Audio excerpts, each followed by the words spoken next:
Good morning, students. How are you all? I hope you all will be absolutely fine at your homes. This is your EVS class. And now, after half a day's examination, today we are going to start chapter number 12, Animals for Transport. Students, in this chapter, we will learn about domesticating animals and sensitivity towards animals. These two topics which we will cover in this chapter. But now we will try to understand what is transport. So students, transport is an action to carrying or taking people or goods from one place to another. That is called transport.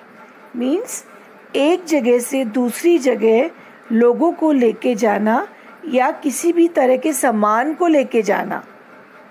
That is called transport. Okay. Students, early man traveled from place to place. Early men travel किया करते थे. But why? Because for better living condition and search of food. And he traveled on foot. But बाद में क्या होने लगा? They used animal for transportation. Right? Transportation by animal is different from the means of transport that we use today. Bus, car, etc. These days we are using all the vehicle like bus, car, train, auto, etc. All the vehicles we are using for transportation. But now that days early men used animals for the transportation, and this was totally different, right? Animals are used for transport because of their ability to travel over wide range of areas, particularly those which have no roads or paths. Students, on that time roads भी नहीं होती थी, किसी भी तरह के paths नहीं होते थे, तो इसीलिए वो animals को transport के लिए use करते थे. Okay, the means of transport used today are faster way of traveling from one place to another, right? Domesticating animals. Man started domesticating animals for his own needs when he settled down in villages. Horses, buffaloes, mules, donkeys, elephants and camels were used by men to travel to far off places in order to meet and trade with other people. Now we will study one by one. The first one is horses. Horses are strong animals that can run fast. This made them suitable for traveling long distances. Soldiers used to fight wars sitting on horseback. Horses are also used to draw carts. A single horse is attached to a tonga which has two wheels. A buggy is a vehicle with four wheels hitched to one or more horses. Goods carts are drawn by horses, mules, buffaloes or oxen. Horse riding is common in large farms. In northern India, a white female horse is used by bridegrooms to reach the wedding venue. Oxen. An ox or a bull is used to draw a bullock cart. These carts are still a common mode of transport in villages.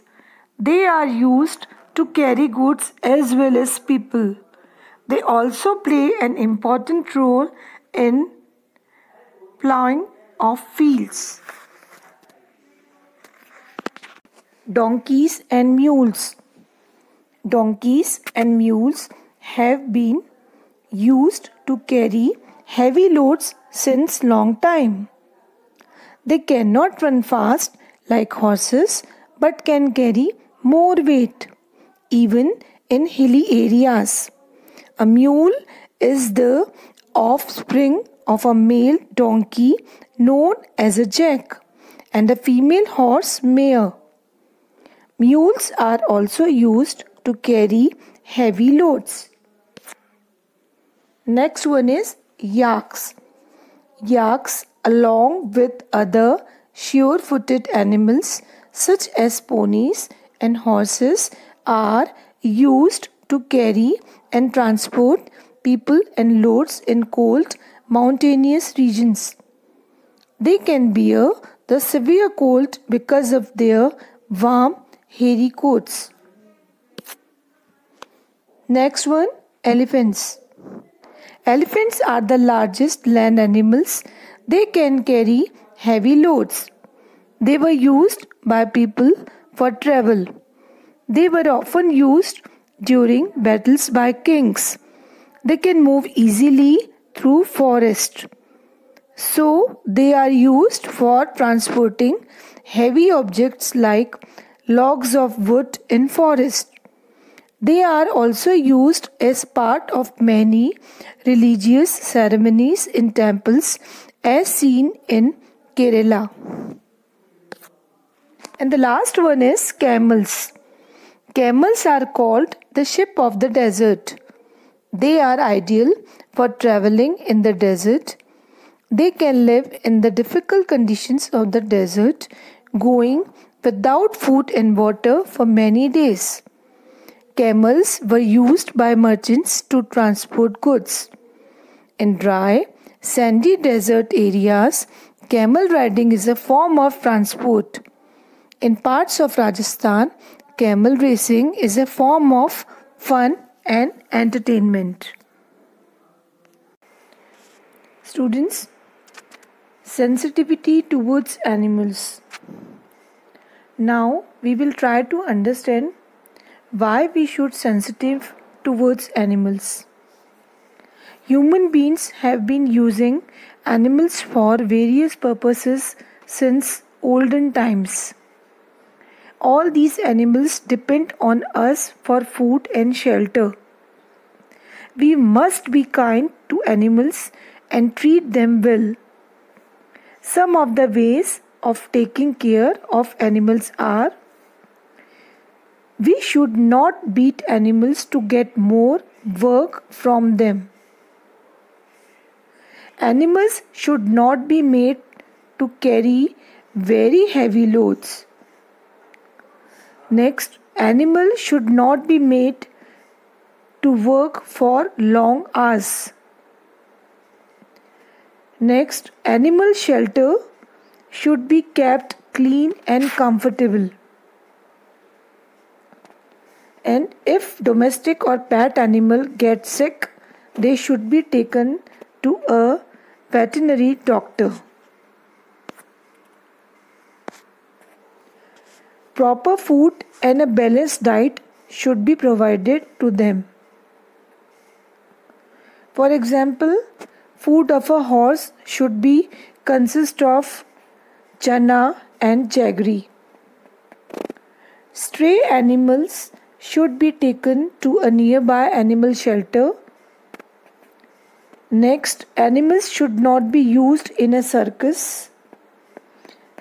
And last one is, shoeing of hoofed animals should be done for protection. For example, U-shaped shoe made of iron or steel are nailed to the horse's hooves. Right? So students, we all should be sensitive towards animals. Now, we will read key terms of this chapter. First one is domesticated animals. Animals tamed and kept as a pet or on a farm is called domesticated animal. Mule, offspring of a male donkey or a female horse. And third one is veterinary doctor. Students, what do you understand by veterinary doctor?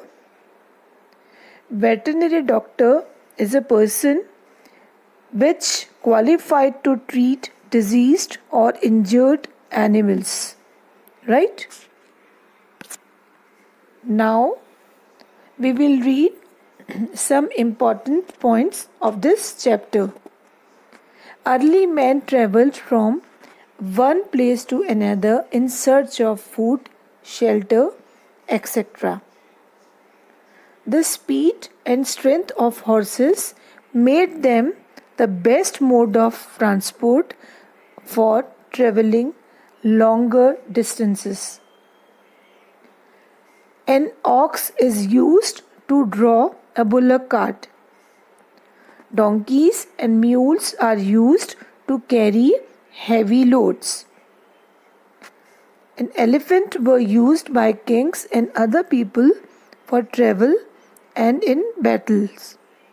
And the last one is, we must be kind towards animal and should not illiterate them. So students, this is end of this chapter, and I hope you understood all the points very well. So we will meet in our next video for the next chapter, chapter number 13, birds. Till then, be safe, be healthy. Thank you and bye bye.